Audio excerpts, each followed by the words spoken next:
zone if and I take get profit. if I get back up to two, I mean, with my leverage, I mean, I only need to get to. If I get to 235, I'm up 150%. So it don't matter. I think you're going to do more than that, bro. I think you're going to see 245 minimum. So you're going to make a nice long here, and then you're going to get a nice short, and it might do another one. It could potentially come down here like this, and then do another one, and then come down. So you might get two moves in here before it breaks down, and it is a smaller time frame. But it'll either break right here at 234. Once it hits 234 on the downside, you want to be watching for confirmation of a turn to the upside, or if it's going to head and shoulders, stop at 241, 240, and then come back down and have a reversal. Because if this stops right here, now you have a pattern confirmation of a break through that ascending channel, ascending wedge, right? And then So obviously possible, it doesn't a move possible double top at 240 then. exactly, because it doesn't have to be exactly at the peak, right? It can Little touch lower. here, and that's confirmation of a double top, right? If it Yeah. starts reversing from there, that's like, okay, we have a double top, and it'll do, you know, whatever it does. I'm gonna leave this line though, because I have a feeling it's gonna respect this. So yeah, just keep an eye on it, and like I said, watch the candles, look for candle confirmation, right? Look for that tweezer bottom, tweezer top in the candles. You're gonna see those a lot. Look for, you know, the candle patterns, and you're gonna look for confirmation with those with a pattern. So you're gonna look at the micro pattern and the macro pattern. Our macro pattern is this ascending channel, which is bearish, which means that more than likely it wants to break down into a double top here in the 30-minute, like that. That's what it wants. All right. Okay. So be looking at the candles, right? Remember, any pattern that you see needs candle confirmation. You need to have that candle confirmation, and then you need micro pattern and macro pattern confirmation. And then at that point, it's plug and play. It's pretty much, it's going to happen. Obviously, because crypto is manipulated, because it's such a low market cap and low liquidity supply, that can change. But 9 times out of 10, if you have all those signals line up, you're going to do all right. You're not going to catch every single one. It's going to be perfect, but 80-90%, you're going to be right on point. And that's all we need, right, to be profitable, is 80-90%. Yeah. Yeah, because it just formed another inverted head and shoulders on the 5-minute. Let's look at it. Remember, that 5-minute is a lot of noise, bro. Yeah, I'd say that's more of a tombstone than an inverted head and shoulders, which is still to the ups. So if I just look at it from a half hour earlier, or like maybe an hour earlier, like this right here, it's going to copy and paste this whole move from here to here. It's probably going to copy and paste that up here, just a little bit smaller, you know, less of a dramatic move. Yeah. More than likely. Okay. But look at this cup and handle. And you see how this cup and handle, look how far down it went. You would have thought, oh, that handle is no good, right? And look, it even had this little bull flag it made right here, right? You would look at this and say, oh, this is invalidated. If it had dropped any lower than this, it would have been invalidated, and really it would have been like down here. If it would have dropped below 218, it would have been invalidated. But that's because of the time frame we're looking at.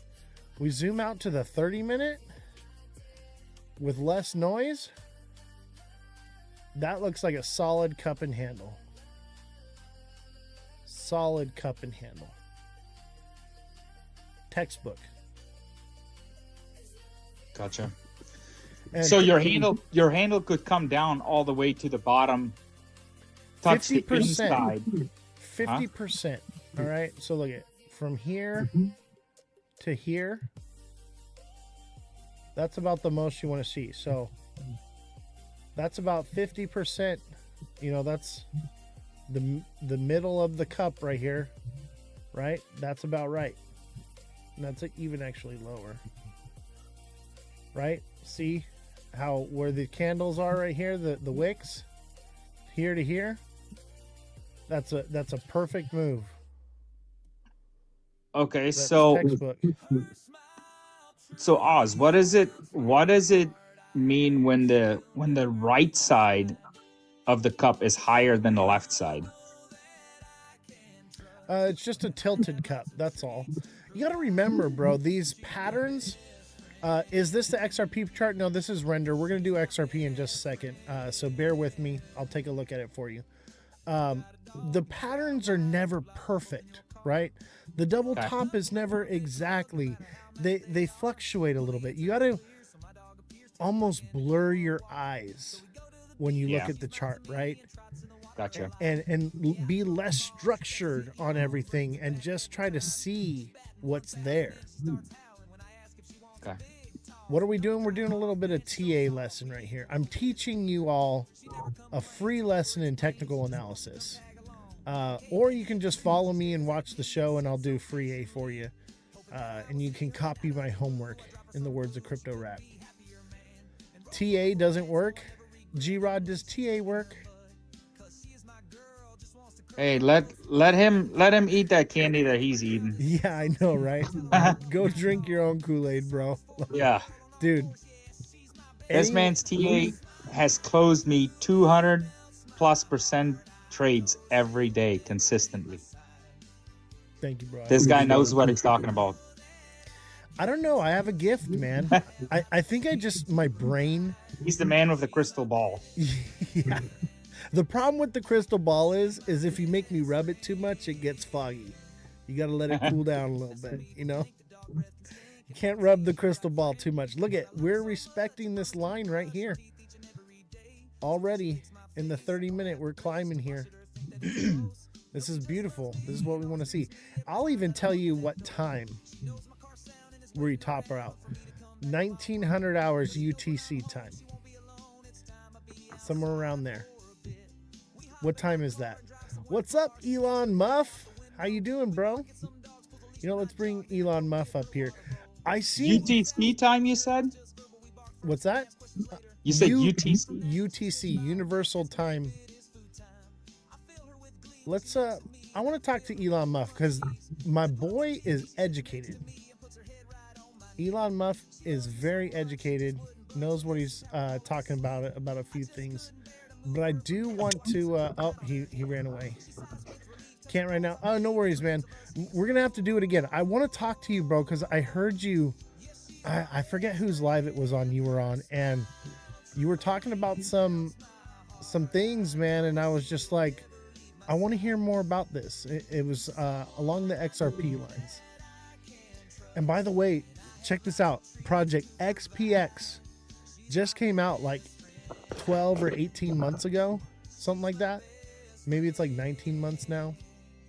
New project. It's a way for you to spend XRP with a card, like money. It's pretty goated. All right, somebody wanted to look at XRP. Here's my XRP analysis for you. I think we're coming back here to the 180 zone, possibly 175, 177. So what's up, G-Rod? What are you thinking on render? What am I thinking on render? Yeah. Hey, if it double tops at 240, I'm good. Yeah. Honestly, I don't even think 240. Let me see. It was like the 1 hour. It's gonna go higher than 240. Honestly, I think 250 is the lowest that it would get that double top. Honestly, I think it does like 255 to $3. It could definitely go over. Remember how I said zoom out, right? But we're gonna pull back before then. Look at the daily, right? The same lines I drew, right? Shows a double top on the daily, bringing it down to fill this fair value gap of 159 to 136. So that's a nice short, bro, from 150. Let's just say 150, right? So a short from 150 to 137. You're talking 250. Oh, excuse me, 250 to 137, bro. That's a nice short. 250 to 137. That's what, like 300, 400% almost. Leverage. Hang on. I'm going to tell you right now. No, it's more than that. It's got to be more than that. Yeah, it's a lot. Especially with the leverage I do. Yo, what's up, Crypto Rap? Hey, thank you for the heart, me guys. Don't forget to smash that like button, subscribe to the channel, share the show with your friends. Follow me on all platforms at Ozthecryptogoat. All lower cases, no spaces. We've got Crypto Rap, Oscar, Elon Muff, Revolution, G-Rod. We've got Francesca, all with gifts. Thank you guys so much. You guys are amazing. Appreciate you. Rap, you want to come up for a minute?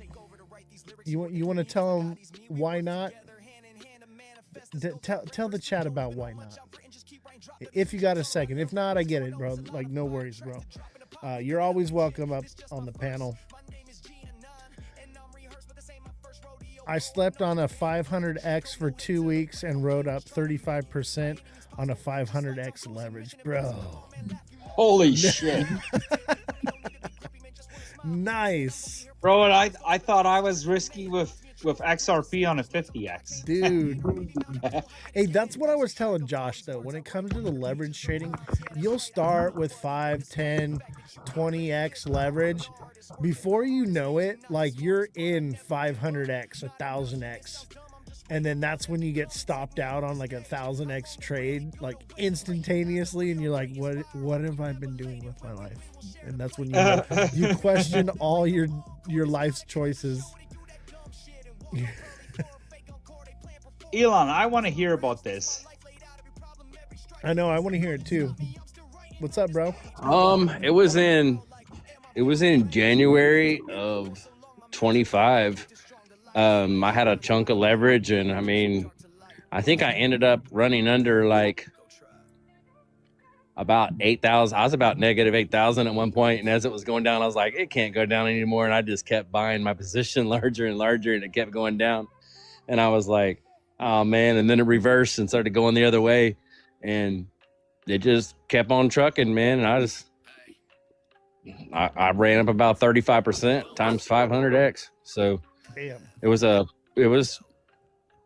pretty nice. If you don't mind me asking, what was your margin? I got down to where I could have dropped maybe 4 or 5% more, and I'd have been done and lost my rear end. A 4 or 5% drop would have killed me. Are you running a tight stop loss, or are you running a broad stop loss? I'm running like a wild man. I'll just put it that way. That's my whole margin. No stop losses, bro. Take it all. Yeah. All or nothing, baby. I mean, I'll tell you this much. I set an alarm every 30 minutes so I'd wake up all night long so I could check my backs. Bro, I've been there, man. Dude, last year I was averaging 1 to 4 hours of sleep a night because I was like rage trading like crazy. Like I paid for all this equipment and this whole studio and everything all just from trading last year. And I was doing another thing. It was like I would chart and think I'd find the bottom, and I'd say, okay, I got like $300. I'm gonna take 3 shots. I would put nothing else in my margin or nothing. I'd take $100 and put it on a 200x, and I was like, I got about 0.5% to lose, and that's it. And I'd just be like, just go in the casino and just slap 100 in and hit bet one time and see if I make it. And if I get wiped out and it chases me down, I do it another, stuck another 100 in on a 200x and buy it. And I fell asleep on one of those before. I thought I got licked and I didn't. I shut my Mec-C off, and I was like mad and went to sleep. Next day, went to work all day long. And the next evening, I hopped on and I was on Bonk when Bonk ran, and on a 200x, I ran up a 2x. I ran up over 100% on a 200x before, and that one was a really, really nice one with a $79 buy times 200x. I mean, it was, so you can just imagine. And then it literally ran up over 100%, and I had no idea. I checked it, and it was like a bunch of zeros. I was like, what? Is this real? Yeah, sometimes you get lucky. When, it's just like, when you're playing in the casino, yeah, you're going to win once in a while, but usually the house wins when you're playing it like a casino. There's actually a pyramid, and it's in my Discord. Elon, I think you're in the Discord. I think it's in the crypto section. There's a pyramid of the progression of what level you've reached as a trader. And like the first level is like the online casino gambler. Like that's like the lowest level. Yeah. It's I've got probably 200 or 300 at least 50 to 75 X's that I've done. Virtual Streamers says, can you look at Bondra? Bondra, is this the chart right here? Is this the one? They launched this week. I'll tell you this right now. If it just launched this week, there's not going to be much TA available. This one says it was March 2022.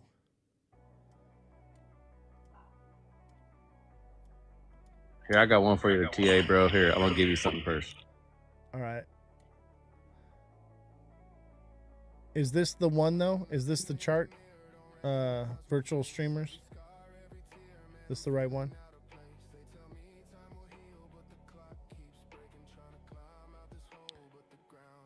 Elon Muff, thank you for the money gun, man. Appreciate you, bro. Appreciate you. Metal blockchain. Dude, I gotta look into Metallicus. We were looking at Metallicus yesterday. That looked promising. I want to find out more about that, Oz. Yeah, dude. I have it wrote down. I wasn't able to dig into it today. It's pretty interesting. Its actual use case when you look into it, and the proofs in the pudding.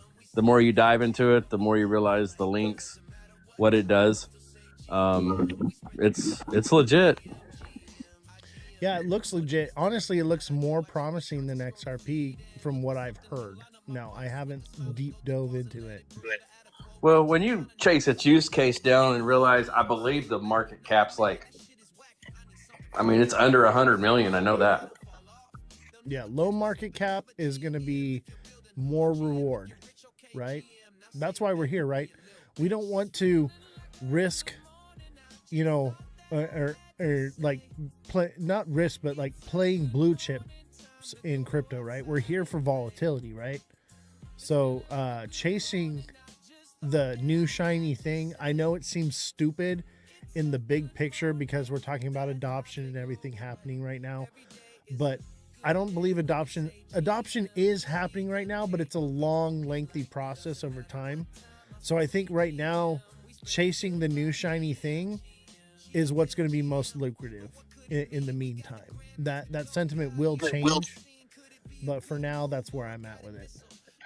See, I have plays that, you know, I'm invested in based on actual research, and then I have other plays that's been mathematical plays. Like I throw $100 at the floor of tons and tons of $3,000 to $5,000 market cap coins.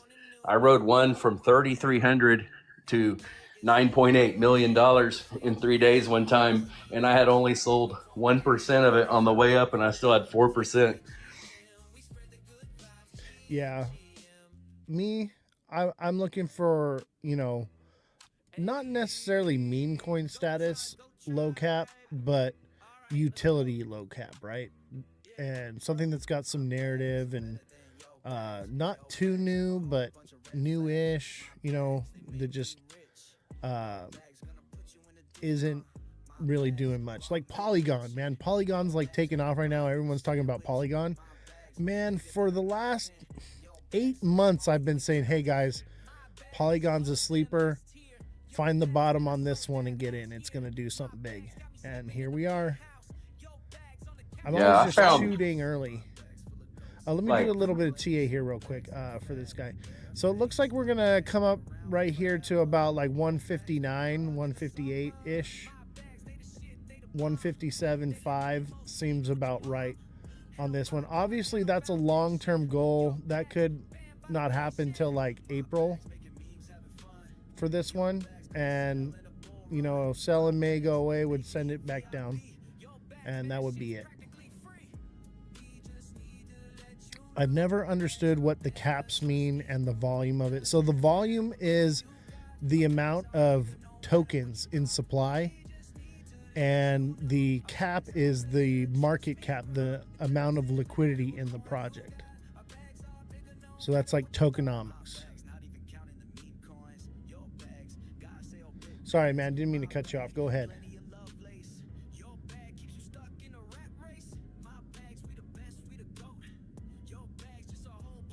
Nope, nothing. Nope. As far as tokenomics go, Quant is my most bullish on tokenomics. Yeah, low liquidity, or not low liquidity, but low market cap, low coin supply. Yeah, and like 99% circulating, and it goes deflationary, and the use case is massive. And it's RWA, if I'm correct, right? Or am I wrong? Quant is like it makes all blockchains interoperable, and also another thing as well. When you get wrapped coins, those smart contracts, there's always flaws inside of those that makes projects just die. There's no need for a wrapped coin with Quant. They make them all intermingle without wrapping and creating smart contracts that have flaws inside of them. Yeah, it's like in direct competition with Link. Yeah. Actually, it's really not a direct competition. They both have two different use cases. Like if you was to just pull up a AI and say, hey, what's the difference in use cases between the two? One is DeFi, and well, it's not totally DeFi, but they have different use cases, is the best way to put it. You'd have to just type that in and go search that real quick. Interesting. Honestly, I think for now, stable coins, man. Everything's going to be focused around stable coins. That's the play right now. And man, I kind of want to just pull this up. Let's just watch it real quick. And I'll show you why.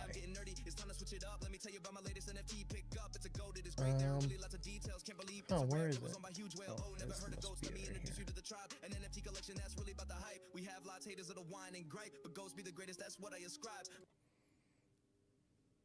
Yeah, here it is. Here it is.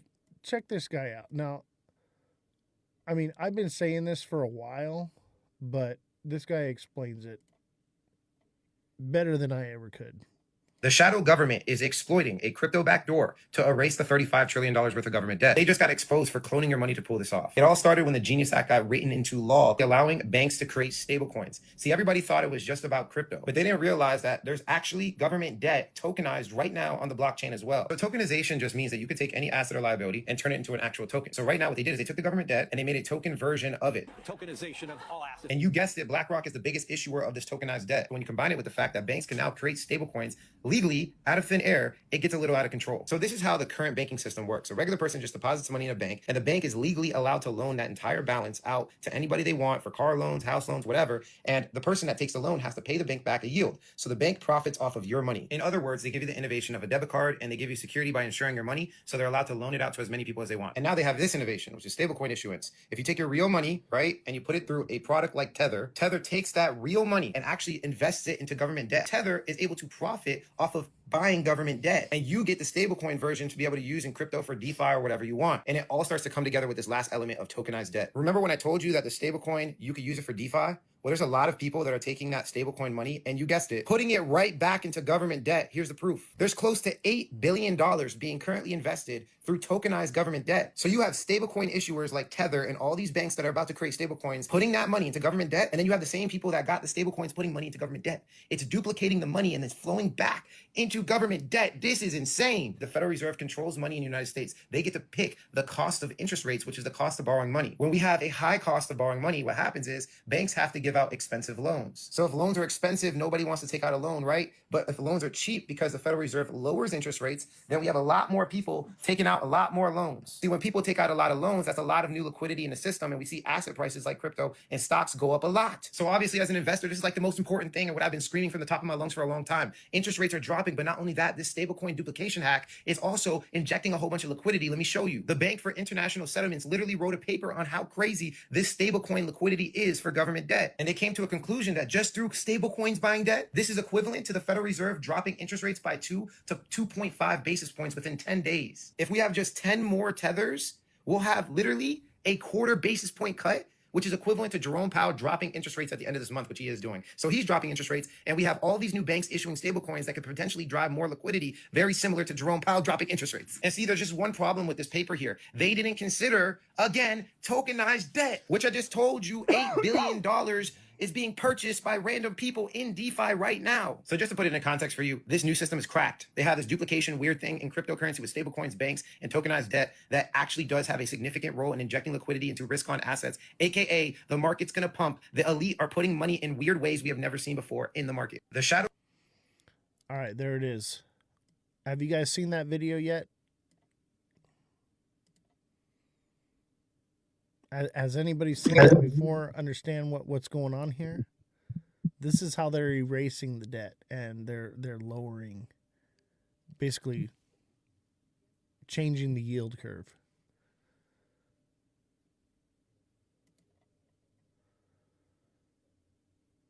No one. No, I didn't. Yeah. Sorry, you was cutting out. What now? But they're basically fixing the yield curve with stable coins. Yeah. So another thing is, so like, let's say the government, when they go to pay their employees, they could create a stable coin and buy a bond, and that bond goes towards the debt, and they're paying out. So when they paid their employee, they're actually taking away the debt and creating a stable coin with it in a short-term bond. Yeah, and it seems like it's the play. Stable coins seems to be the push. The question is what is the use for a native token? Because obviously, like, yeah, we're going to need facilitation and transfer, gas fees, things like that, right? Paying of fees for transferring from one stable coin to another, right? But are we getting played with this native token idea? Because like to me, like let's talk about adoption, right? Adoption, real world use case. Do you want to get paid in XRP when it's at $4 or $5 and it's about to come down to $1? You wouldn't be paid in XRP. You would be paid in RLUSD, which is pegged at $1. Exactly. So it seems like stable coins is the play. XRP kind of runs in the background, right? But it doesn't Yeah, because you're going to matter. see like how there's RLUSD.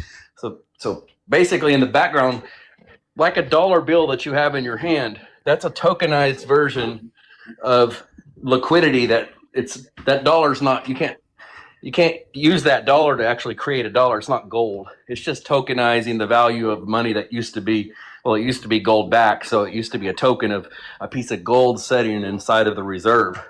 So XRP is the liquidity pool to Correct. facilitate the fast transaction. Correct. So let's say, for example, you need to pay someone in China, and you're going to see this in the future. You're going to see RL Yuan, RL Peso, RL Ruble, and you need to send them value. When you send them RL USD, it goes through XRP and comes out the other side as a RL Yuan. But the actual stablecoin that you're holding doesn't actually have any value. The liquidity, it represents a dollar or it represents a yuan, but the liquidity is actually inside of XRP, and that's why they call it liquid. Right. So let's say that that's adoption. We can agree that that's probably how this is all going to work, right? Obviously, we're still kind of speculating it. They could come out with new technology tomorrow that just underwrites everything we're about to say.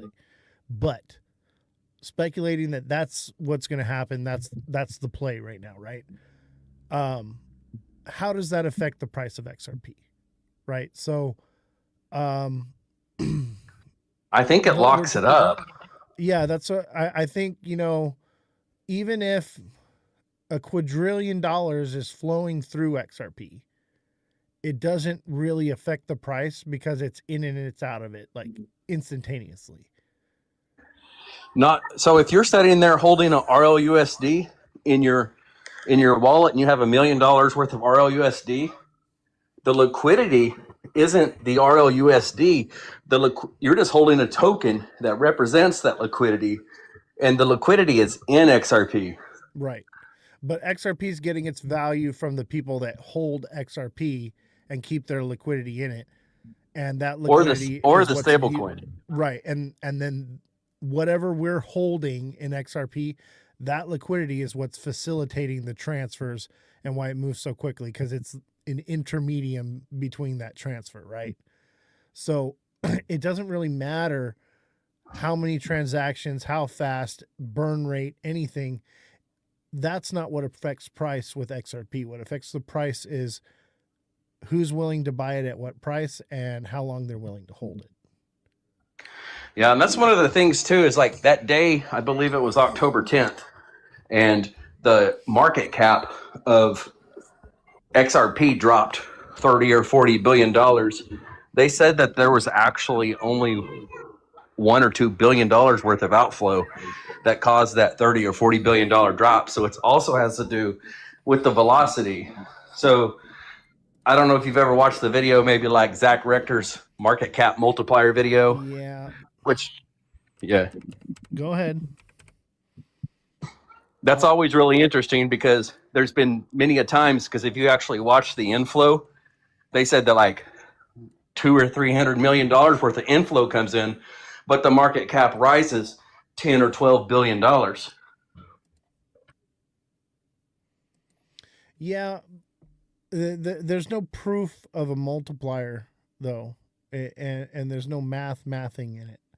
So yeah, I know what you're saying, but it's not real, bro.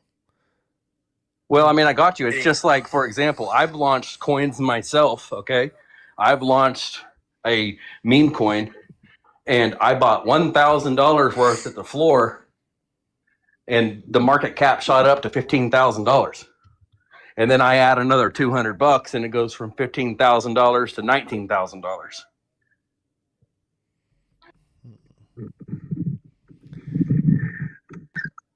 It's the same with every other coin if you ever watch the inflows, because you can watch the inflows by watching the actual liquidity flows and buys. Those can be tracked. Someone help me out here, because Someone chime in, because I'm just not buying it. Like I've looked into the market cap multiplier, and what I've found is it's a pipe dream.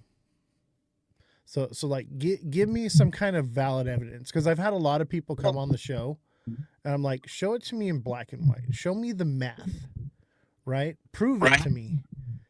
And I will scream it to high heaven. But so far, no one's been able to actually bring anything to me that's tangible. Like, we can all say and talk and speculate, but dude, if you can give me something valid that I can look into, I'll jump on board with you, man. I want to believe. I tell people this all the time. I want to believe it because that means we're making money, right? We want to make money. That's why we're here, right? So like, show it to me on paper, bro. Like, and I'll scream it to high heaven. But no one's been I've able done to all kinds produce of anything testing yet. before. So I literally coded a coin before, and I stuck 90% of it in a wallet. Or actually, I stuck 99% of it in a wallet. I put 1% on the exchange, and I spent a few $100s on that coin from absolutely nothing, and ran the market cap up to $600,000 with only $500 worth of liquidity. Yeah, that's possible. Wait, is someone else talking? Was that you, Black? Yeah. We can barely hear you, bro. Hear me? Hear me now? Barely. Your volume might be down, because I got all your guys' volume up. But to what G-Rod was saying on render, he's like, render's dropping. It's good, bro. Look at, it's respecting the trend line, and we're wicking up here. So just calm down. Hold on to your britches, bro. We're going up. Get the 500X going. Can you hear me now? Trust the process, bro. Trust the TA. It's never going to work out perfectly. It's not going to do exactly as I say, but it is going to move that direction. All right? You good, bro? Do you need me to talk you down some more? Trust the process, bro. I just watched this back. I know it's scary, bro, but like, look, that's So just a one way liquidity to- sweep. One way to do this, go check this out. Go open up Fartcoin in CoinMarketCap and look at the market cap of it, and then go look at the liquidity. So when the market cap of Fartcoin was $1 billion, there was roughly like $4 or $5 million worth of actual liquidity in it. Facts. That means if one person sold $1 million, that coin would drop 20%. So it goes both ways. So it goes going down and it goes going up. So there's your market cap multiplier just right there. The proof's in the pudding. If you're sitting there at a $1 billion market cap and there's only $10 million in liquidity, and Bob comes in and buys $1 million worth of the coin, the market cap's not going to go to one. It's not going to go up. But isn't that the purpose of why Ripple holds, 44% of the 42% of the supply, is to keep that from happening, and that's why they release it? But here's the kicker of that, though. Those are not circulating coins, though. Those coins are not circulating. They're not counting. They're not holding the stability of the project. I've been in projects before, like Meme Coin project. I know this doesn't, where the liquidity is really low. Okay, like I told you before, I spent $300 and bought 6% of a project one time, and at $3,500 market cap, and that coin ran to almost $10 million. Okay, my wallet was $700,000. I was not going to do it, but I went to go hit sell, and I was only going to be able to extract $65,000 to $70,000 out of that project, even though it's because the liquidity was not there. Now, my $65,000 sell would have took that project from a $9 million market cap all the way down to a $4 or $5 million market cap, because the liquidity, like if the coin has 1% liquidity, the market cap is like 100x, like the market cap multiplier is like 100x. If you got 50% liquidity and you have 1% of the coin and you sell 1% of the coin, that 1% is going to probably drop that project Because according to you, if there was no market cap multiplier, if I sold 1% of the value of the whole coin, then the coin would only drop 1%. But since there is a market cap multiplier, if it's a $10 million project and I sell $1 million, like that coin's going to zero because there ain't even $1 million worth of liquidity. You can see that all day on these projects. And it does the same thing going the opposite way. But so isn't it also the higher the market cap is, the less that fluctuates? The less? No, not necessarily. It matters on the liquidity rate. So if you look at a project and it has $1 billion market cap, but it's got $500 million in liquidity, then you literally got half. It's literally 50% liquidity. If somebody come along and they sold $1 million of a $100 million project, it's nothing. And it had a $50 million. It had a $50 million worth of liquidity. That $1 million isn't going to drop that thing but 3 or 4%. But if the liquidity rate is only 1 or 2% on a $100 million project, and there's only $2 million worth of liquidity, you got to realize that liquidity is not even. If it says there's $2 million worth of liquidity on a $100 million project, that there's actually not even $2 million worth of liquidity, because there's $2 million worth of liquidity in that pair. So if it's Solana / Poo-Poo Inu, there's $1 million worth of Poo-Poo Inu and there's $1 million worth of Solana. It's half and half. Those liquidity pairs represent half of that liquidity. So if a market cap is $100 million and it only has $1 million worth of liquidity, or $2 million, if I'm just going to go ahead and say $2 million worth of liquidity, if somebody tried to sell $1 million, they'd send that coin into they'd bury it. Right. And they probably wouldn't even extract $400,000 or $500,000. And before they could even sell it and get out of it, they'd lose 70% of the value of their bag. So let's say that that's true. All right. Then how does XRP get this massive multiple X multiplier happen to it? Where's the okay? So that's like from? for the examples. If you Where's watch the liquidity videos, coming from? okay. So let's say everybody, like on the news, all of a sudden somebody starts talking about XRP, and everybody and their dog starts buying. The velocity of people buying is so much more than the velocity of the people selling. So you could literally, and I've seen it happen so many times. Somebody says something about XRP, 7, 8, 10, $20 million worth of inflows happen in a day or two, or in half a day, and the market cap's not going up 10, 20, 40, 50 million. It's going up 10 or 15 billion. But this is the issue, though, is the inflows are outflowing instantaneously. So the money's not sitting in there long enough to do anything. Well, it depends on the velocity, because if hardly anyone's selling, but everybody's buying, if there's a small percentage, because that's what usually happens. It goes down and it goes down, and the bears finally give up and they quit selling. Like, no one's like, okay, like you finally get to the people that are like, I'm holding, I'm not selling, and there's no one left to sell. There's not very many people selling, and then all of a sudden people's like, hey, it's the bottom. Well, those sellers ain't selling no more. So now as everybody starts to buy, and then it starts to move, and all those people that sold are like, oh, I better hurry up and buy. And then you've got more buyers, way more buyers than you got sellers. And then you got, like I said, you get 10, 20, 30, $40 million worth of inflows coming in a matter of 4 or 5 hours. The market cap's not going up 10, 12, 20 million. That's like a penny. Like $50 million is like 3 or 4 cents to XRP. That's it, 2 cents. But that's if it was 1-to-1, but it's not 1-to-1. If you see a 20 or $30 million inflow in XRP in 20 or 30 minutes, you're going to watch the market cap rise 10 billion, 5 billion. You're going to watch that coin jump up 15, 20 cents in a matter of 6 hours or so. Okay, so let's just for instance, because I'm trying to entertain your idea here. So let's say that happens. People start, it hits the bottom, it has nowhere to go but up. People start FOMOing into it, and then now institutions are putting money through it. All right?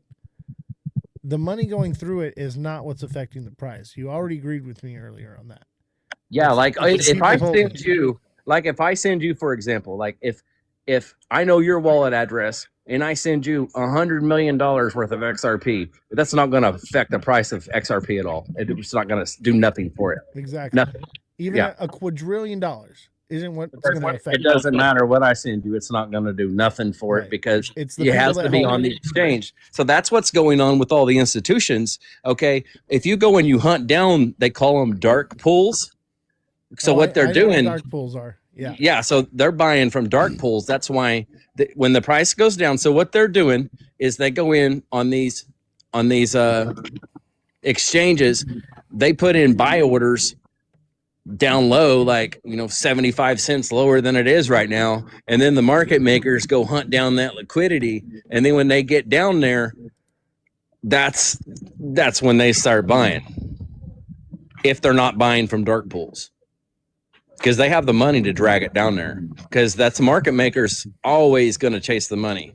Like, they're always going to go after the money every time. Let's just say you're right.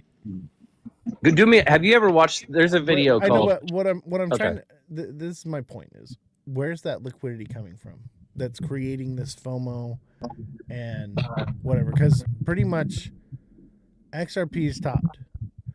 The people that are buying it are buying it. That's it. Maybe down the road, another 10% of the world's population will start to get into crypto in a decade or two. So I don't think so. I mean, honestly, I honestly feel like it's coming. I feel like it's just going to be a matter of time that Granny's going to pull up to the gas station. She's going to swipe her card. She has no idea what crypto is, and in the background, there's instantaneous settlement inside of the banks. Instead of the gas station having to batch all of the receipts at the end of the day to save themselves for money, they're going to get instantaneous settlement as soon as she swipes her card, and she's not going to know nothing that's going on in the background, and it's going to be the banks that are using blockchain to make instantaneous settlement. That's how I feel this is going to end up. Granny is not going to be using XRP. I'll tell you that. No, Granny's going to swipe her card, her all this regular stuff- card. Hold on. Yeah, you're just repeating yourself now. Just hold on. Granny is not going to be using this technology. They are going to, first of all, the people of that time frame, that era, the boomers, grandma, grandpa, all that, they are very anti digital currency. Okay, Absolutely. 99% of them think it's a scam, or they I think think it's you the mark misread of me, the bro. beast.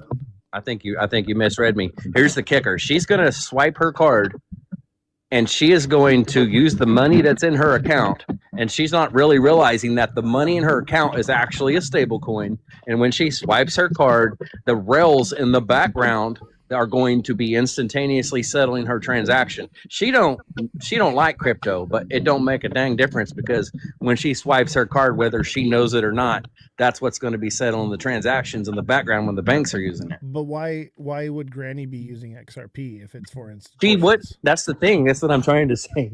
Is she's not actually, into her head, she thinks she's just paying $13 for a gallon for gas. She's just swiping her card and spending the money in her bank account. That's all she's doing. But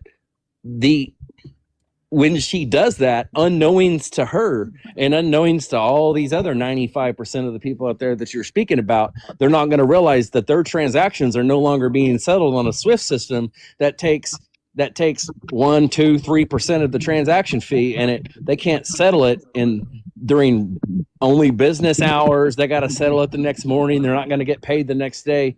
What's going to happen is, in the background, unknowings to 99% of the people out there, they're going to swipe their card. They're going to get instantaneous settlement. You're going to go to Walmart. You're going to swipe your card. You're going to buy a set of overalls, and the money's going to come instantaneously off your card and go instantaneously into their account via blockchain in the background. All right. My turn. All right. Now, this is entertainment, ladies and gentlemen. Do I believe this? Possibly. And I kind of lean this direction, but it's also mildly like, let's just entertain this thought for a minute. Let's be open-minded, right? Right now, I can use PayPal. I can send money to my PayPal account where the liquidity sits, right?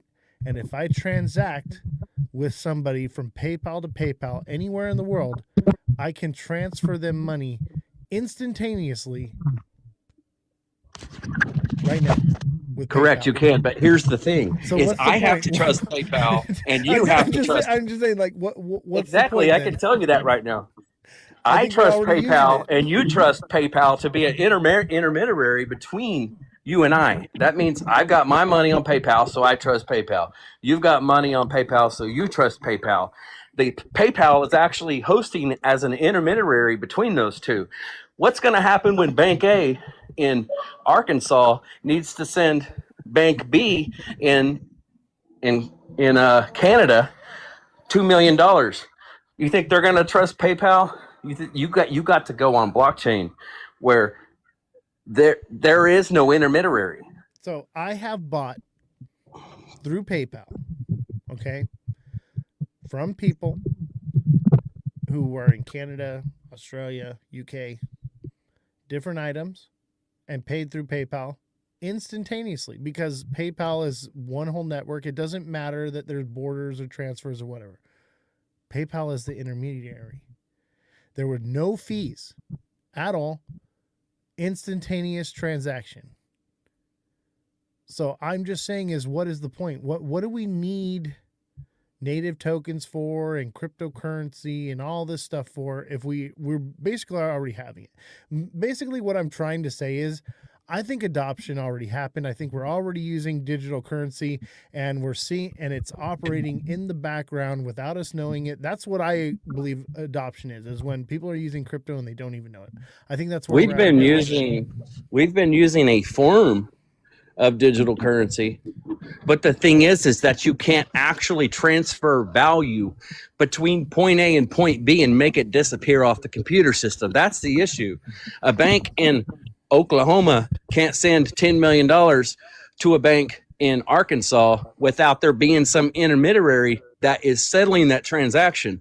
You may trust PayPal. PayPal is literally does that where that takes two people trusting an intermediary. That's what's wrong with the SWIFT system right now. That's the same thing as two people trusting XRP, two different banks trusting Ripple, right? Okay, let's just same thing. Please hear me out for just 1 second. I'm listening. Okay, so I got $100 million and I need to buy 30,000 barrels of oil to China. Okay, when that transaction happens, okay, you got Nostro Vostro accounts, you've got intermediaries like JP Morgan and all these handling your transactions at 3% and 4%. The actual settlement time on those things are multiple days long. Okay.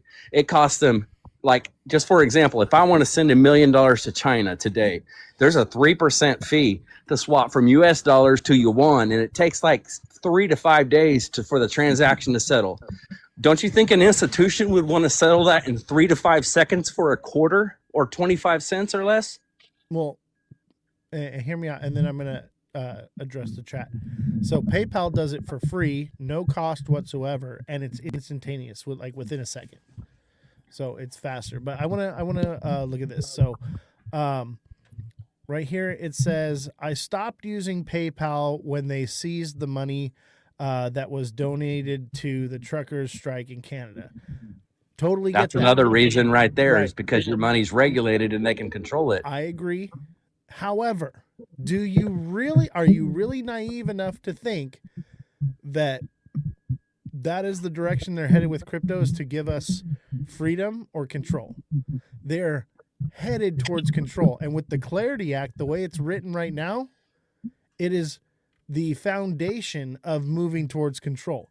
Unless we can take it to the Senate and have it rewritten. Now, the Boozman-Booker draft has been written, okay? And if we can add that to the Clarity Act, now we're talking about having some security for the investors and not the institution. The way the Clarity Act is written right now, it takes all security away from the investor and the consumer and puts all the security on to the institution, right? Which Correct. is basically the system we have now where the banks can fuck up and do whatever they want and then we bail them out.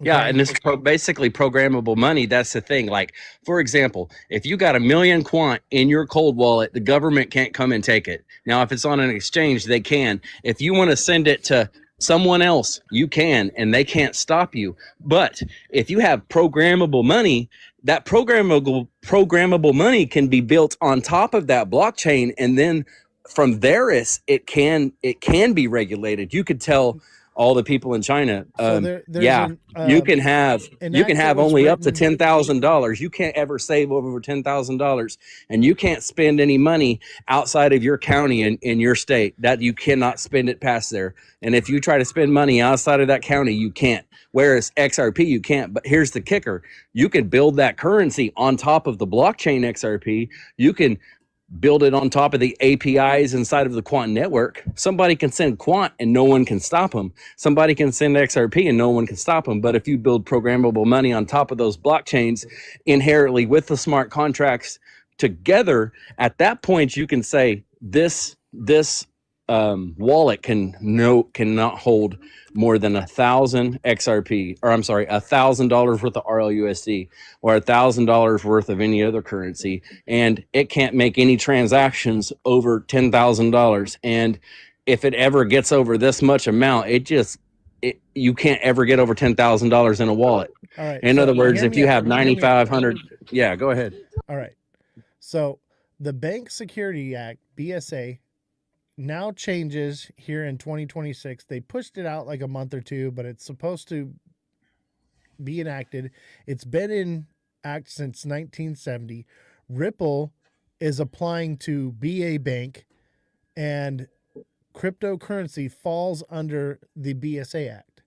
Okay, which means that any transaction over $600 can be monitored and controlled by the U.S. government. So what about crypto tells you that you are going to have full control and they're not going to be able to stop you, and there's anything different than what PayPal's doing? It's the same thing with different letters and names, bro. Nothing's different. Okay, it's like one way to look at it is imagine you investing into PayPal a long time ago when PayPal wasn't worth anything, and now your bags are worth a ton. And like people that are on top that are actually inside transferring money across can only send up to $800 at a time. I don't even know what the rules are, to be honest with you, but that's the thing, is the technology is built on top of the blockchain. The base version of that blockchain, nobody can stop you. There is nothing that they can do ever in the future that's going to stop me from sending someone $1 million worth of XRP. Now, if they build, yes, they will. I guarantee you right now. You're telling you right now that they can go inside of people's wallets and that they can just take millions of dollars when you're not on an exchange? Not yet. Now, but they're going to have the only way that they would ever. Hold on. The only way they'd ever be able to do that. Don't make me ruggy, bro. Just listen to me for a second, okay? Right now, that's not the case. But we are marching in lockstep in that direction, all in the name of pumping our bags right now, is what I'm trying to say. That's the goal. If you think that crypto was originally invented to be about decentralization and control of our own finances and without regulation, but we are marching in lockstep towards regulation, institutional control, government regulation. Okay?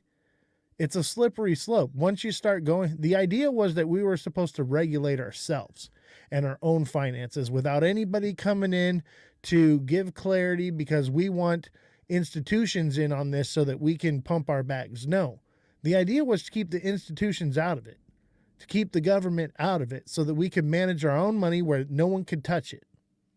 But we are marching towards, now, obviously right now, if you got something, whatever, it's pretty much safe.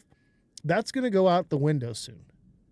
And if we continue on the path that we're headed now, say goodbye to decentralization, say goodbye to control of our finances, say goodbye to all of it. It'll be full control, cashless society, and that'll be it. They'll literally tell you what you can spend your money on, where you can spend it, and and for when and however and how long, and they may even potentially make it to where you're capped at how much at what time. I agree, and that's going to be built on that blockchain.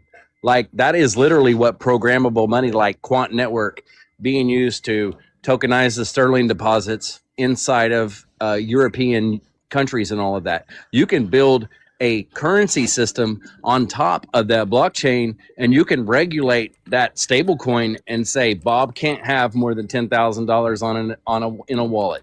Bob can't spend that money outside of his zone. If he leaves the state without permission, he can't spend this money. We're going to lock his account up. He can't do anything.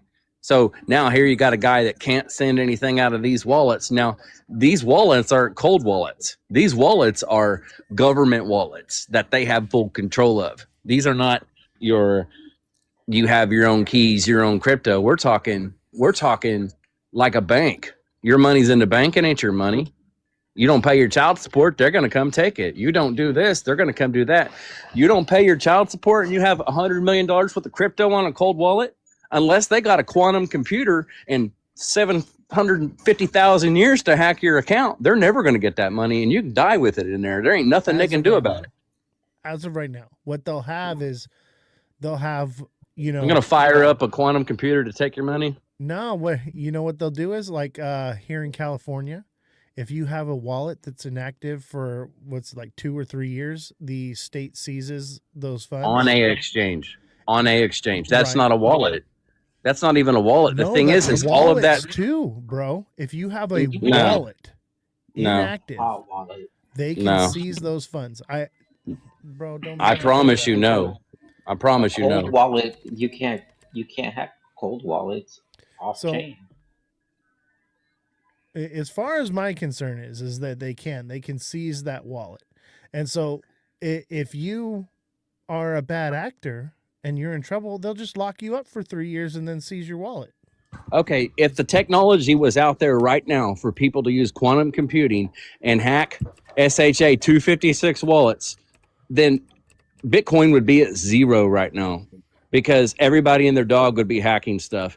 You got people like, I can't even remember the girl's name, the rapping girl that stole $500-600 million off of an exchange back in 2014, and that money still to this day stuck off in a wallet and they can't access it. There's people, I think 13 to 18% of Bitcoin right now is inside of wallets that they can't access. Don't you think the government would be accessing those wallets? Now, if it's on an exchange, that's a different story. But unless they can, there's not even quantum computing that even exists right now that they can hack all of the crypto wallets. Like it's not even possible. Like you could go right now on AI and say, how hard would it be to crack a 24 word wallet? And they would literally say that it would take 500 years with the most powerful processing computer that even exists right now. So self-custody moves assets off exchange in your own hardware or software wallet where you hold the private keys. So it seems like you are correct there. It was my understanding that it was a different case. However, the vision I have for the future is not tomorrow. I'm talking 20 to 50 years down the road. When quantum computing does exist, AI is running exponentially faster and is growing faster. We're going to have quantum computers that are, going to be built and ran by AI within the next 10 years. And then those are going to grow exponentially faster. They say the timeline for quantum computers is, 50 years, 100 years down the road. I believe that with AI technology, it's going to go faster. Everything's going to be accelerated over the next 10-year timeline, because AI is now in the United States completely unregulated for the next 10 years. We talked about this in the past, and you kind of busted my balls when I said the word Bretton Woods 3.0. And it's another one of those things that I promise you, if you go diving into it, you'll be coming back tomorrow going, well, you were right. Well, I don't begin to say I know everything, right? But I understand the big picture here is, so maybe they can't take your wallet, what they can do is they will take your freedom. They'll just lock you up if you don't give up your keys. They'll put you in front of the wall and have the firing squad come around. And it'll just lock up those tokens forever, and they hold the balance. It's just going to raise they get it one way or another. I mean, yeah, I So get you. another They can, what they can do is, so let's say I got $10 million worth of XRP in my wallet, and they can lock up where I bought the XRP. They can go to Uphold and say, hey, this guy used Uphold, and boop, shut my account down. And then it's like, okay, well, I'm going to use MEXC. Boop, I create an account, try to attach it to my bank. They realize what I'm doing. They shut that account down. They can stop me from the off rails of getting out of that money. But if you're over here and you got a Ferrari and I want the Ferrari, I can just send you $180,000 worth of XRP. They cannot stop that. They can't stop that. They can take your freedom, though. They can lock you up. That's what they can do. I mean, you can go look in the BRICS partners right now. You can chase all of the BRICS central banking system and already see the Ripple partnerships. If you chase that down, there's 1,600 NDAs.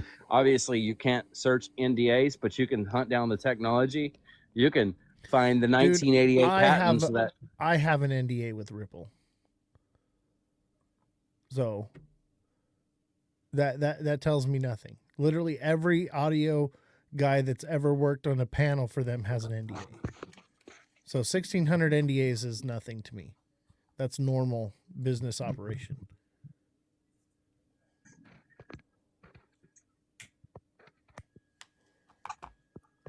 Let's open up the floor to Tristan. Hi, Tristan. Hi, Oz. Yeah. How are you? Good What's to up, talk buddy? to you again. Hey, Good, thanks.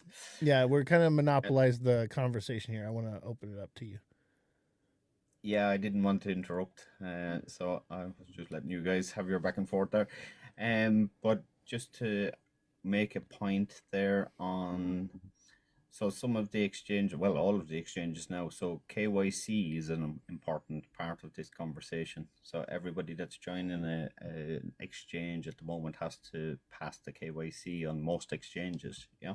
And for the noobs here, KYC is know your customer. You have to input your information, upload your ID, that stuff. Go ahead. Sure. And in certain countries, like the UK and European countries at the moment, they have already capped how much crypto you can buy on the exchanges. So say, for example, in the UK, the maximum amount of crypto you can hold on an exchange is, I believe it's 10,000 British pounds, and for an individual, and it's something like 10 million for a financial institution. So that those caps already exist in some of the European countries. And the last time I was on your panel, I was talking to you about MICA.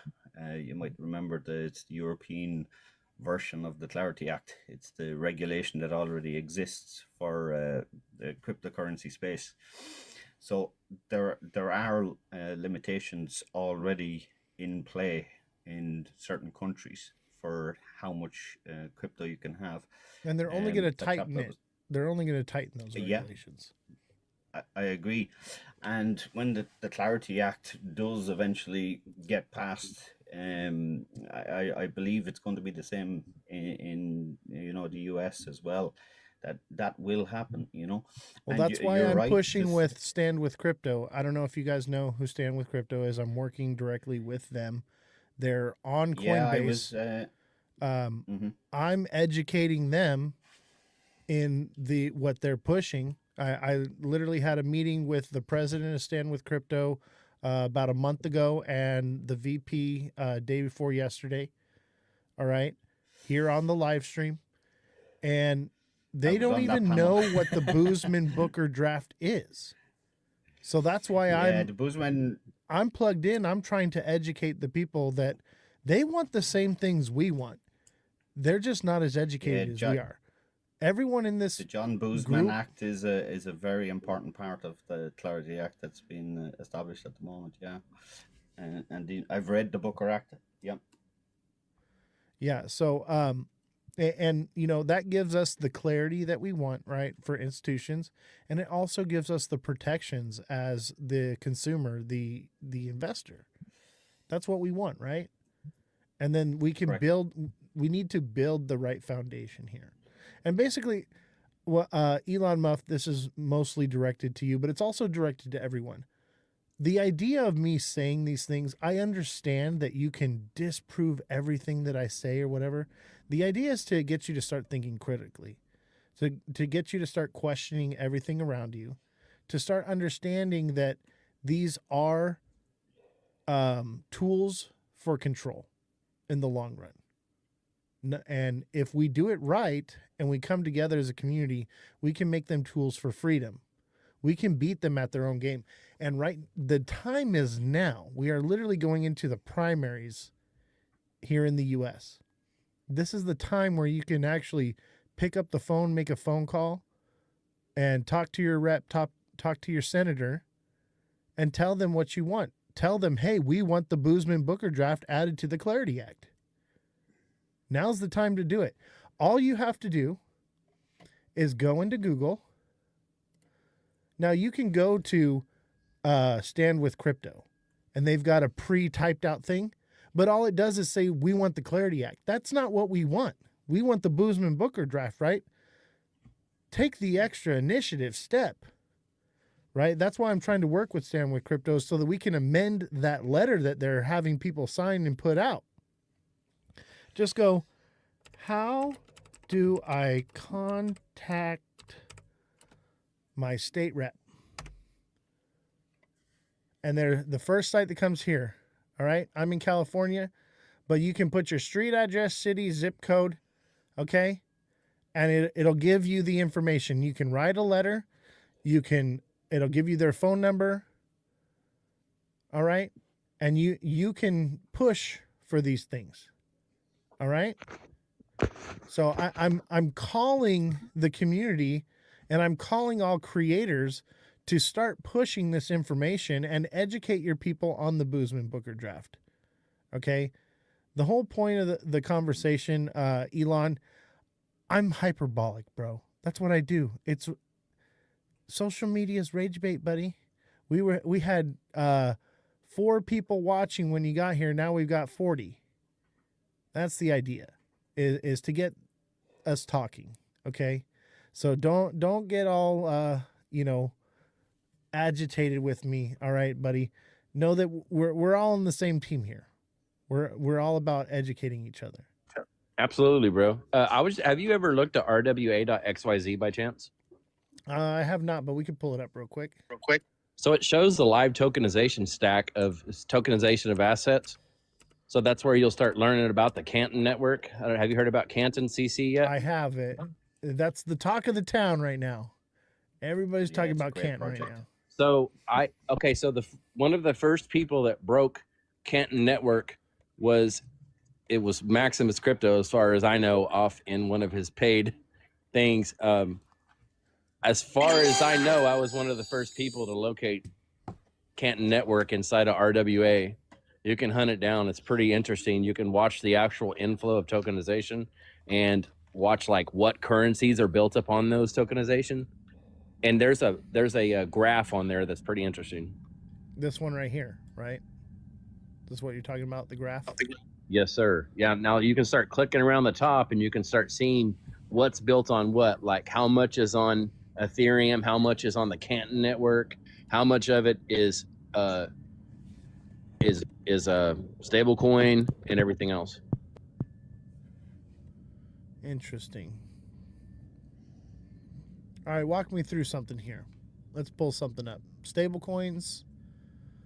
Let's look at, I guess, Tether, right? Actually, let's go back. Let's look at Circle. Where'd that go? Stable coins, Circle. Look at that. Circle's got its own stable coin. All right, so what am I supposed to be looking at here?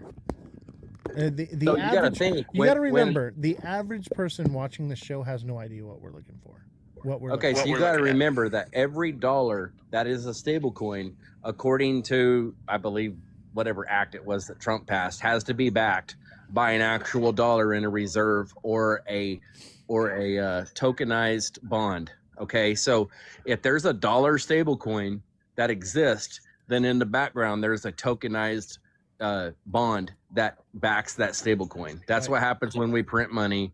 Is they create bonds and then they print money for those bonds. It's the same way with stable coins. When a stable coin is out there floating, it's just like a dollar out there floating. You got a dollar in your hand, it's backed by a bond. You've got a $1 stable coin, it's also backed by a utility bond. So what happens is as those stable coins are created, there's more bonds being created, and those stable coins are getting 3 and 4% APY. So what happens in that case is holding U.S. debt becomes something somebody wants. If you can gain 3 or 4% instead of putting it in a bank and gaining 0.25% over a year, if you can gain 4%, 3, Right. 4, 5% on a stable coin, then that's going to influence you to buy government debt in a version of a stable coin. And And when you that's do that, literally the video we just watched earlier, right? So they want us to buy stable coins, hold them, earn that APY, and then they're just Tether's taking it and turning around and buying U.S. Treasuries. And that's everything we were just talking about. 100%. So I agree with you. So now you get to see it in action. It's kind of cool watching that chart, looking at this year and this year and this year, and then boom, all of a sudden in the last year and a half, it's just exploded. That's what if you're clicking around at the top over there on that rwa.xyz, I would save that because it's a pretty it's in my computer now. It's not going anywhere. I'm gonna dive into that some more. So you'll click around and you'll find Canton Network, quick. and that's what you're going to find that it's tokenized like $300 billion or something like that already. So let's talk about the logistics of this. How do they force people to onboard into stablecoins? Because that's what they need people to do. Most people are invested into native tokens, right? So let's understand how obviously the government wants us to shift from native tokens into stable coins. How do they do that? By crashing the market. Yeah, and see, that's another thing. Like the banks, for example, you put $100,000 in the bank loans 90,000 out, 95,000 out to someone else on a piece of paper. You go to pick up $100,000, the bank tells you, I can only give you 10 today, and if you wait here 4 or 5 hours, we're going to go collect 90 grand from these other 3 or 4 banks and pay you, but they're going to try to pay you in a cashier's check. That's the thing with, oh my gosh, I'm going blank on the name of it, but as far as actual currency that exists, let's say there's 5 quadrillion worth of dollars out there. I'm sure there's more, obviously. In all reality, there's way, way, way less actual liquidity there. That's what happens with the bank runs. When people run on banks, you got if 1% of the people go right now to the banks and say they want their money out of the bank, there will be no more money in the bank. Absolutely. But on stablecoins, you don't have that problem. You don't have that problem with stablecoins. So why would you hold your money inside of the bank? Before we had internet and telephones and stuff like that, right? There was a guy that went to a bank. I forget where it was or whatever, but basically he went to the bank and they didn't have any money, and they sent out like a message to the other bank, like not to give out any more money. So he jumped on horseback and rode to the next town to the bank before the message got there and was able to get all of his money out of the bank. We don't have that anymore. It's instantaneous, right? But back to what I'm saying here is, and this is what I've been telling everybody, is more than likely they're going to crash these markets. It's the fourth turning. If you know anything about it, everything in the world, in the charts, society works in cycles. And the fourth turning is a cycle of great turmoil. Hard times create strong men create good times create weak men create hard times. We are in the hard times right now. And that cycle ends around 2028, right? So in my opinion, I believe that they're going to be either dumping the market, crashing it, or running it sideways. So if that's the case and that's the play that's happening here, and they want people to stable coin up, why would you hold a coin like XRP, Cardano, Bitcoin, when you could literally stable coin up, take no risk, 4% APY, right? And then in a few years, once the market's bottomed out and we know we're either in the crab market or we're at the bottom, then buy and deploy. That's all I'm saying. Absolutely. So let's just say this. Let's say that something happens inside of the government and they're basically saying the banks don't have money. The banks don't have money. And let's just say it's Saturday at 1:00 and everybody runs and they empty the ATMs out. There's nothing in the ATMs. Now everybody's like biting at the chomp Monday morning, sitting outside of the bank because they want to get their money out before everyone else does. Me, on Sunday night, I went and bought all stables. You know what I'm saying? Like, I done spent everything in my bank, attached my card, bought stables with it. I'm good. Like, I'd rather draw 4% APY anyway. I only keep enough money. And you know what I'm doing right now? Because you've seen the price of gold, silver, copper, nickel is next. Okay. Any metal, right? So we can all agree that we're moving towards a cashless society, correct? Everybody here agrees with that sentiment. We're moving cashless.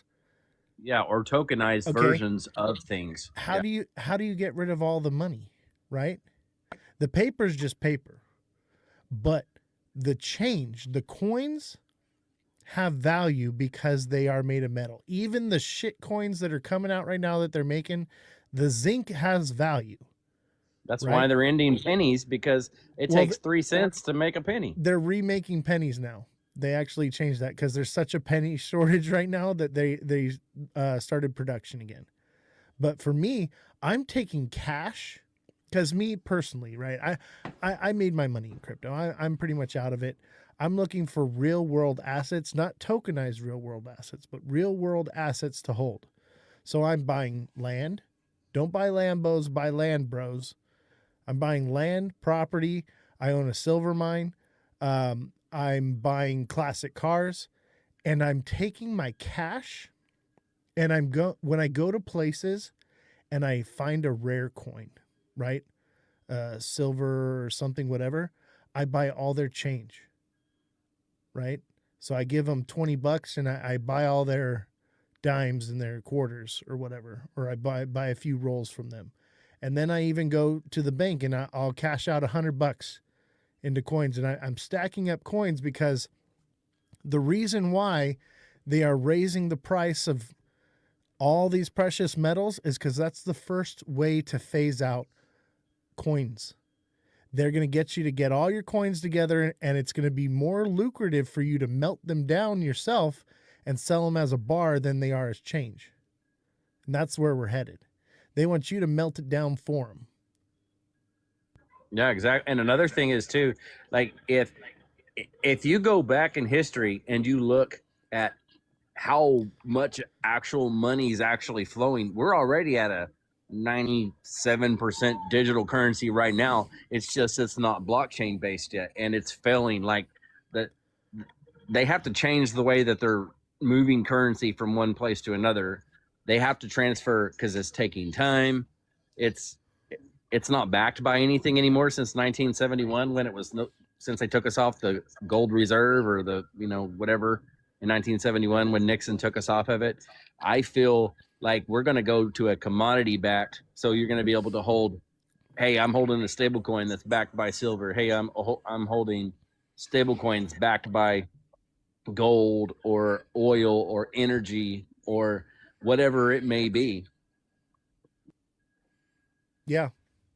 And that's where I'm at is I think we should, in this phase, an era of adoption, right? The adoption phase of crypto, you should be more focused on turning your crypto into a way to earn liquidity, collateral, money, whatever you want to call it, fiat, to exchange for real world assets that you can then tokenize. Be the owner of the tokenized asset, not the owner of the tokenization of the asset. That's the goal here, because that's what adoption will really pay off, are the people that actually own something. So we should be focused right now on turning our fiat into a real world asset that in turn can be tokenized later on down the road, because those are going to be the real players in this game. It's not going to be the people holding all the tokenized assets. It's going to be the people holding all the assets that are tokenized. Do you understand? Yo, host. Yo, what's up, buddy? Yo, did you see that video? Hey, that's a of nice that? dress you got on there, buddy. Yeah. Looking Did good. you see that Did you see that video of that Russian finance minister accusing Trump of trying to devaluate the 36 trillion in debt using stablecoins? I did not, but you know what? Join the Discord, and you can post that in one of the sections on Discord. And I take a look at all those stuff, and I cover them here on the show. So if you're not in the Discord yet, click the link in my bio and get plugged in, because we got a lot going on in there, all kinds of stuff. And we have a whole section for news and rabbit hole stories or whatever it may be. There's a section where you can put that in there. And I look at everything. That's what that come out about 2 or 3 months ago. And that's basically, they accused Trump of doing what I was saying a minute ago, where they're going to create where people want to own U.S. debt, because right now everybody's selling U.S. debt. China's dumping debt. Everybody's dumping debt because they don't trust the dollar. Well, that's because of Japan. They're trying to create a vacuum. Japan stopped buying treasuries, right? So because of that, that's what's happening. But as long with that happening is all that's doing is driving people into stable coins, which is going to be then turned around into buying treasuries, like we were talking about earlier. So over time, yeah, it's going to be great. It looks bad right now, but it's, like I said, it's the fourth turning. We've got like a few years left of hardship, right? They're 20-year segments. For the last 20 years, we have been in trash, turmoil economically, right? Would you agree? 2008 to 2028, that's 20 years. Okay? So that's why I believe after 20 years is that fourth turning ends and we go into the first turning, which is a time of prosperity. So how we position ourselves now over the next couple years is going to make and break everyone.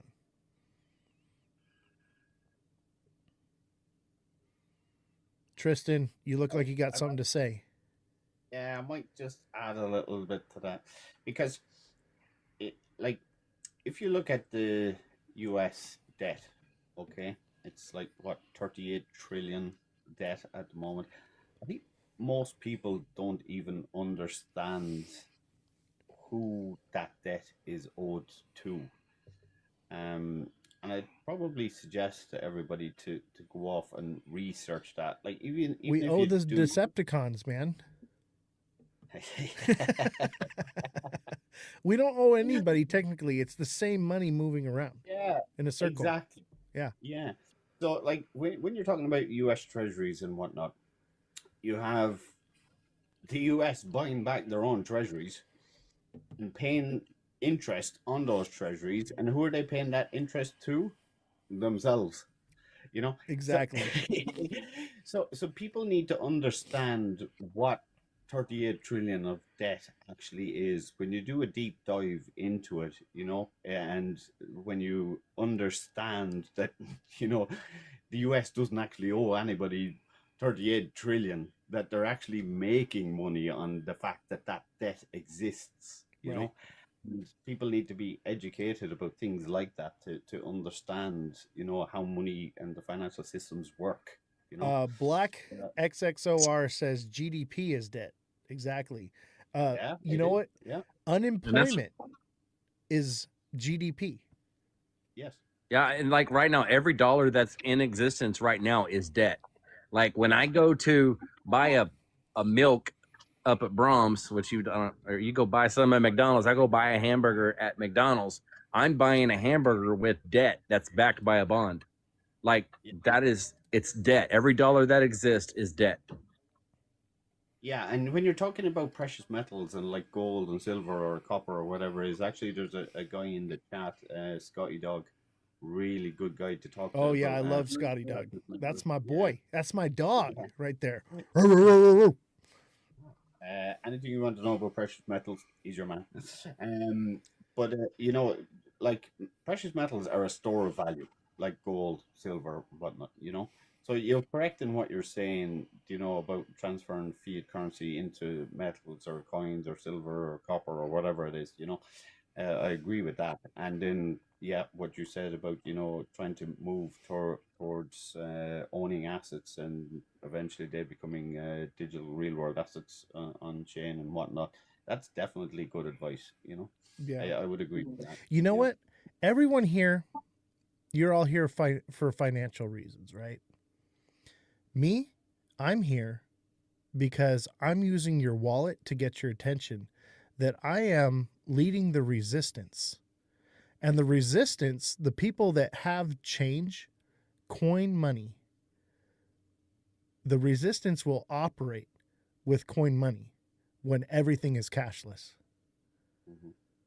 So if you're in the resistance, you better have coins, because that's how we're going to transact.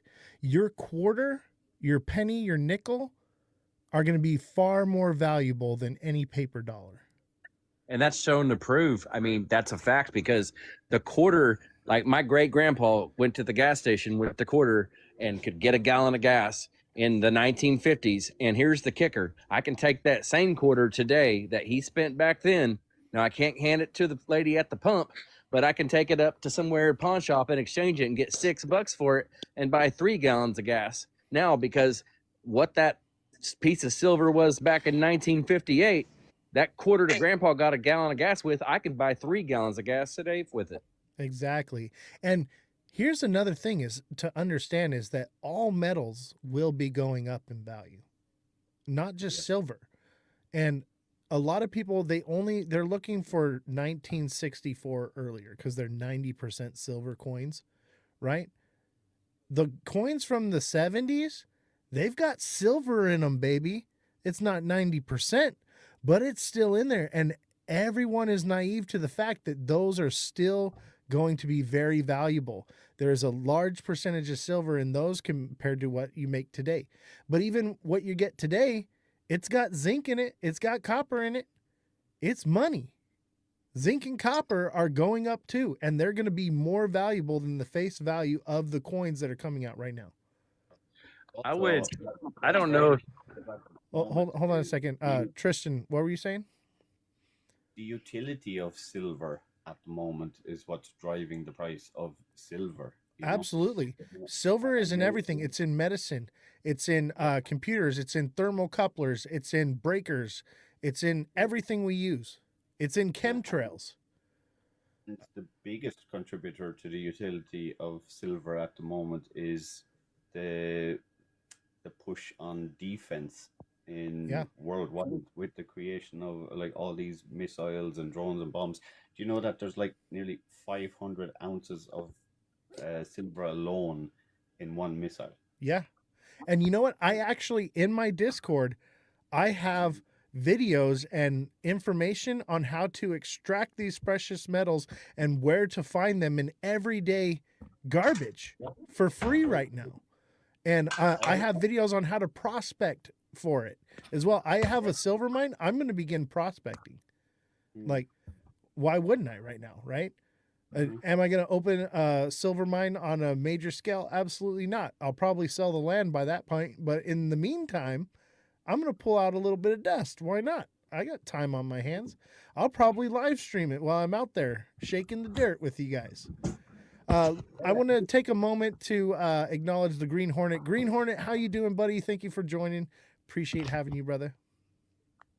Yeah, man. I was just sitting here listening to the panel here. Sounds like a great conversation. I'm just going to jump up and join in whenever I had an opportunity to, but I don't have that opportunity right now. I gotta answer my daughter's question, so hey, absolutely. I'm gonna back up. just wanted to give you a welcome since you came on the panel here where I had an opportunity to reset the room. Let me reset the room for a second, guys. Smash that like button, subscribe to the channel, share the show with your friends, follow me on all platforms at Ozthecryptogoat, and don't forget to click the link in my bio, join the Discord. There's a lot of information in there. We have a section that's called #knowledge, and it's nothing but audiobooks, how to navigate the legal system, the financial system. We have #survival skills that will teach you not only like tactical for playing Call of Duty or airsoft, how to dress wounds, things like that. We're doing a lot over there. So Jeff, definitely join the Discord. Elon Muff, I believe you had something to say, but I think you muted yourself. Yeah, I noticed I stepped on someone and I respectfully stepped back. It was an accident. No worries, man. I didn't know if. I mean, I'm hoping you look. I'm hoping you could, if you don't want to do it right now, maybe another time. If you was to just possibly go to Grok and say, "What is Bretton Woods 3.0?" and Don't or on. Grok or something else, you can do whatever. This is an anti-AI show, but I'll tell you what: if Jesse is in the chat right now, I did have to lay Jessie off. So she's the fact checker for the show. I'm hoping to, now that we've boosted the show up and we're earning an income again, I'll continue to bring her on and pay her. If Jessie is in the chat, she is our fact checker. I don't like AI because AI will go down whatever rabbit hole you lead it into. So that's why we have a real human to fact check for us. But whatever you're talking about or whatever, man, I know you're in the Discord. Message me and I'll have Jesse look into it and then we can talk about it the next time. Yeah, because like it was a Bretton Woods 1.0, and then in 1971 we become a Bretton Woods 2.0, and then what I'm speaking of is the Bretton Woods 3.0 society. Like we have literally been through a Bretton Woods 1, through a Bretton Woods 2 from 71 and up, and you could basically just ask the question, what is Bretton Woods 3.0 and how would that apply to crypto?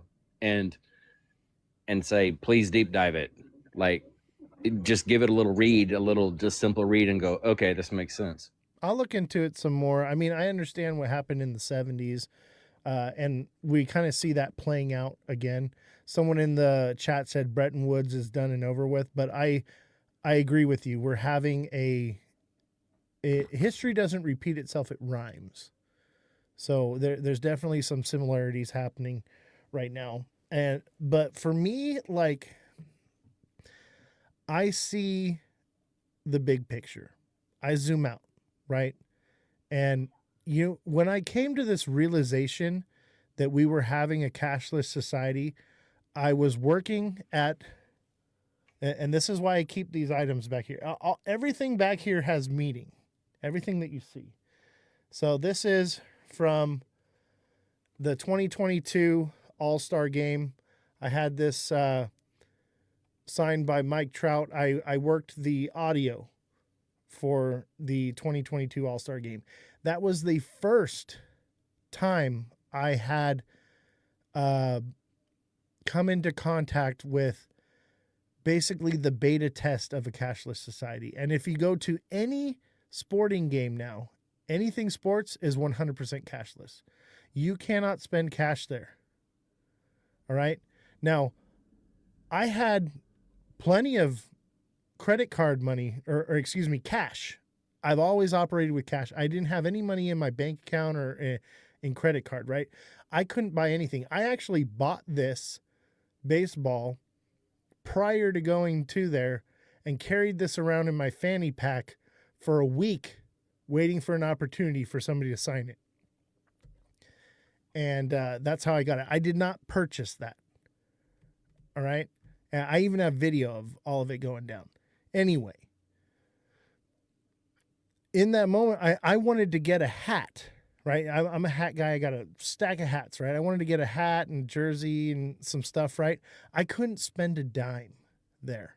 I had plenty of money, couldn't buy anything.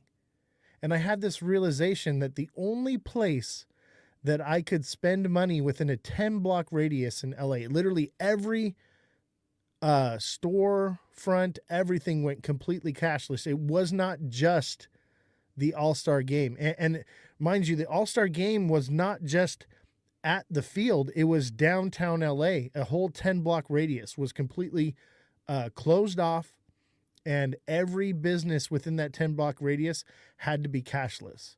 And I was like, wow, they're beta testing this idea of no cash. Will people accept it? And people accepted it with open arms. I hated it.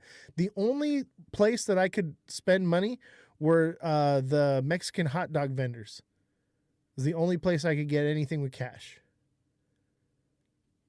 And that's when I had the realization that we were headed to this, because that's how they do it. They start with sports. Anyway, just a little story for you guys. Can I just ask, Elon?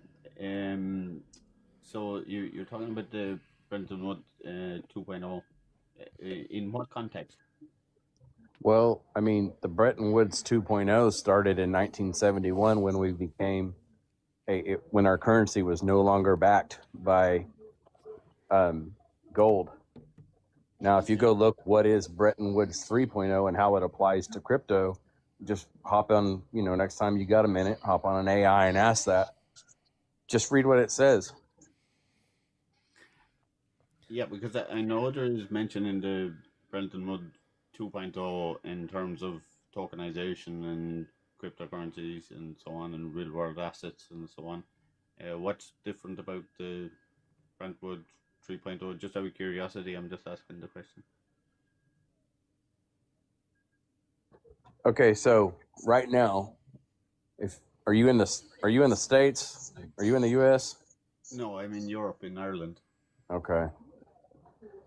Okay, well, the United States is the reserve currency of the world, even though it's probably losing its status daily, but basically that has you're been muted, the by the reserve way. currency for the last 50 years, ever since the UAE signed the treaty saying that they were going to, or not treaty, but signed the contract saying they were going to buy everything, all the oil in dollars, and it became the petrodollar.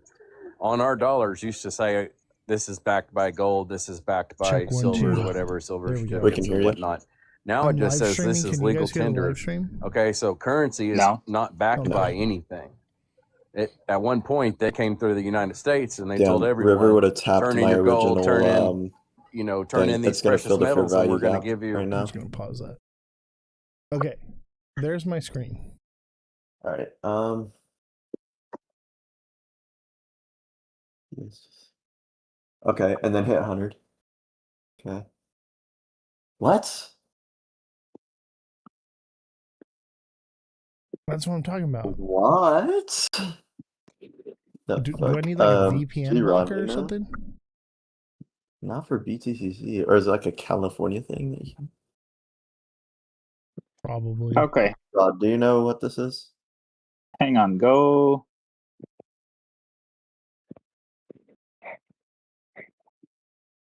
Features deposit. Fuck, yours looks way different than mine. Maybe go back. Like, are you on the wrong screen? I'm in Convert. Let's see here. Okay. Go Yeah, convert. Go back to your main screen, Oz. You got some funky shit going on. Oh, hell.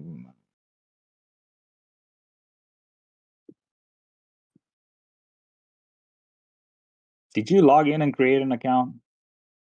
I think so, yeah. Okay. Where do you? All right. Go asset. So where's your convert? Okay. Convert. Go. Yeah. There. Oh. There we go. I don't know why I did that. Oh, it probably got fucking locked out. Oh, Yeah. it might have logged them out as everything. Oh, okay. All right. I got it. All right, cool. We're good. Well, now you missed the trade now, Oz. We're already up 90%. There'll be more. I'm What just leverage is? Yeah, I was about to say, what the fuck? Dude, Dude, you I'm made me about look to at like stats, man. 10x leverage this $500. See what we can do with it, Yeah, if you do like $100 margin tax leverage, you're good. or even like $100 trade with yeah. I with do like 100 10x. margin X. Yeah. What does that usually return? Well, Um, I put in $100 and I got $180 out in Nice. 20 minutes. Do it. yeah, I've been doing. These I did 20x basically leverage. That bonds, like these dollars 300% was like in $3 exchange for it. And if you million. don't, then you're going to jail. That like Well, literally it wasn't happened. okay. It wasn't necessarily jail. It was based on the fear mongering idea that you could be stuck holding an asset that we're no longer going to buy back. Yeah. No, there was like it was literally under fear of jailing. The fines would put All someone right, walk me through so far making a back trade here. they would be slave to a system for the rest of their life, Yeah, basically. a fine, not jail. It was never jail. So like let's be factual here. Basically, it was under threat and duress, coercion. The fact that if you're going to hold on to this gold, you could potentially not be able to spend it anywhere. No one will take it. Yeah. And this is your one opportunity to give it to us. Otherwise, you're going to be stuck holding the bag. Let's just, keep it factual here. You're not wrong, but you're also slight detail. I pay attention to detail here, ladies and gentlemen. And don't forget to smash that like button, subscribe to the channel, share the show with your friends. Join the Discord link in my bio. The Discord is goated, ladies and gentlemen. And also, shout out to Bright Aesthetics. She says that Knott's Berry Farm is also cashless. That is correct.